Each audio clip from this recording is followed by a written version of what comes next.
Eto, napakagandang pag-uusapan natin ngayon sapagkat ito'y banggaan ng dalawang magagaling na abogado. Kaya naman natin nasabi na magagaling na abogado kasi hindi ka naman maging abogado kung hindi ka magaling.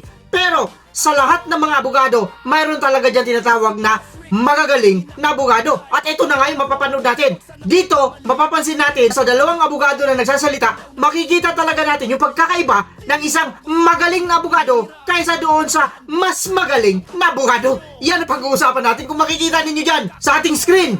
Yung abogado na si Attorney Matibag ng NBI at saka si Attorney Mark Bintulan. Yan ang pag-uusapan natin. Napakaganda po ng salpukan nito. Talagang dito matututo tayo eh. Kaya tayo, sinasabi natin dito, hindi tayo abogado pero alam natin kung sino talaga yung mas magaling sa kanilang dalawa. Yan ang pag-uusapan natin sa video na ito. Pero bago tayo magsimula, siyempre, bati muna tayo ng isang magandang umaga po, Luzon, Visayas at Mindanao. At siyempre pa sa mga kapatid natin, mga kababayan natin na nasa iba't ibang panig ng mundo. Magandang umaga, magandang tanghali, magandang hapon, magandang gabi po sa inyong lahat dyan. Kamusta na po kayo? Sana po nasa mabuti kayong kalagayan at bago po natin makalimutan, isisingit ko na po, kukunin ko na po itong pagkakataon na ito.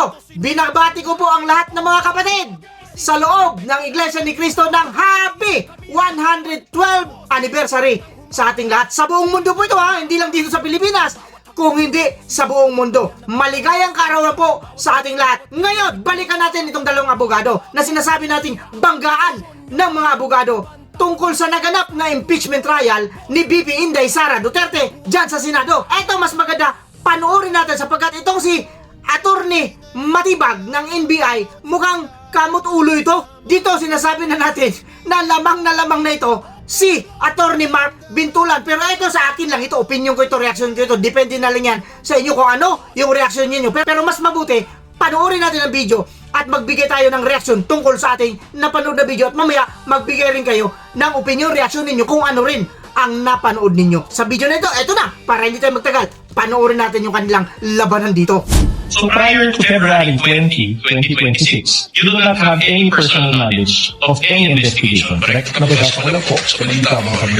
Which is not personal knowledge, correct? Dito maliwanag na tinatanong siya kung mayroon siyang personal knowledge tungkol sa kanyang iniimbestigahan.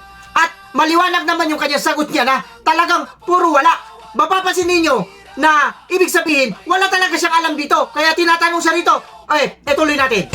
Yes, yun ang po yung knowledge natin. You're a lawyer, correct? Tama po, 29 years. 29 years. O diba? You're a lawyer. Sabi niya pa, pinagmalaki niya pa. Opo, 29 years siyang lawyer. Panoorin ninyo, pansinin ninyo kung ano ang itsura nitong kanyang kasama na si attorney din ito Luistro. Panoorin ninyo. O, tignan ninyo, pansinin ninyo yung kanyang facial reaction. Can you recall Rule 130, Section 22 of the Rules of Evidence? I will refresh you, of course. O diba, nakakahiya. Tinanong siya kung ano yung nasa Article 130. Hindi niya alam. Pwede ba i-repress o ni-repress? Eto, pakinggan natin. I have your copy of Rule 130, Section 22 of the Rules of Evidence, and I read it to the record of testimony confined to personal knowledge. A witness can testify only to those facts which he or she knows of his or her personal knowledge, that is, which are derived from his or her own perception. Will you agree with me that a witness can only testify based on his personal knowledge? Dito, mapapansin natin, nakakahiya. Bakit? Mas batang abogado yung nagtanong sa kanya. Kung alam niya ba yung Article 130, inamin niya naman na talagang nakalimutan niya kaya sabi niya pa-repress Eto nire-repress kaya pinagtawanan siya dyan sa background Hindi po ba mga kapatid, mga kababayan, dito pa lang, olas na kayo tuloy pa natin. These are basic questions for the witnesses alone. Ito na, umentra na si Luestro. Kasi kasama nila ito Pakinggan natin. Is competent enough to answer. I'm trying to look for the Filipino term for hearsay. Ano ba yung hearsay sa Tagalog? Sabi-sabi? Ano sabi ni Attorney Mark? Abogado namang yung kliyente ninyo. Mayroon siyang kakayanan na sumagot, di ba? Pero bakit ino-object ni Luestro? Bakit kaya? Ano kayo dahilan? Tuloy natin. Or chismis?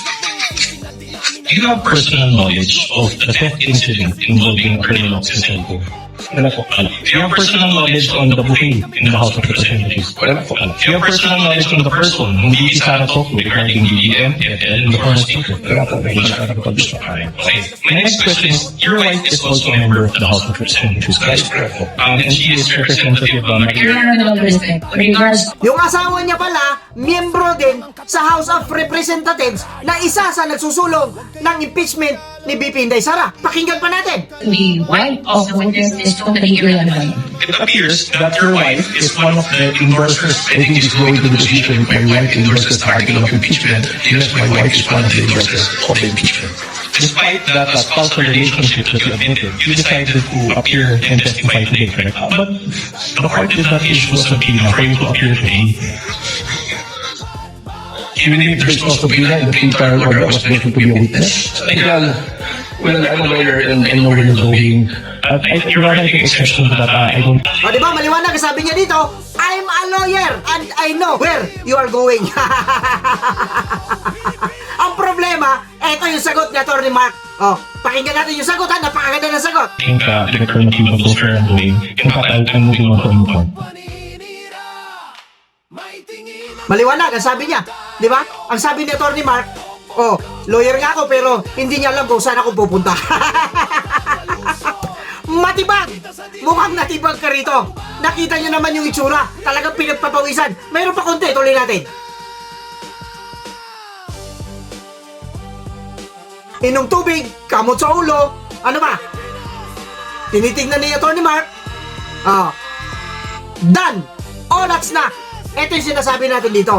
Ha? Kaya kanina sa pasimula ng ating video, sinabi ko na bagamat pareha silang mga lawyer at pareho silang magagaling, ay hindi pala sila pareho magagaling. O sabihin na natin, pareho silang magagaling. Subalit, datapwat, meron talagang mas nakakaangat sa kanila. Meron talagang mas magaling sa kanilang dalawa. Ngayon, kung sino ang sa tingin ninyo na mas magaling sa kanilang dalawa, i-comment ninyo dyan sa baba, mga kapatid, mga kabarangay, mga kababayan at mga boss, kung magkaparehas ba tayo ng opinion. Ang opinion ko rito, unang-una, magaling silang dalawa. Pareha sila abogado. Ang problema rito, sa pamamagitan ng pagtatanong ni Atty. Mark Bintulan, nakikita natin na mas magaling talaga ito. Umaangat. Ito pala sa memory. Wala, ulas na, pinagyabang niya ba? 29 years siya bilang abogado. Ay samantalang yung isa, hindi niya sinabi at alam naman natin, sigurado tayo rito. Sa mukha pa lang, lamang na lamang ito si Matibag kung experience na rin lang ang pag-uusapan. Pero, hindi yan nagdadala sa experience. Walang kinalaman yung experience dyan sa kanilang pinag-uusapan. Ang may malaking kinalaman dyan ay yung IQ, yung talino ng isang tao.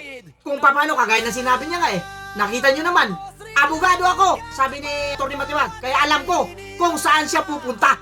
Ang problema, sinagot siya ni Atty. Mark Bintulan. Oo nga, abogado ka, pero alam kong hindi mo alam yung pupuntahan ko.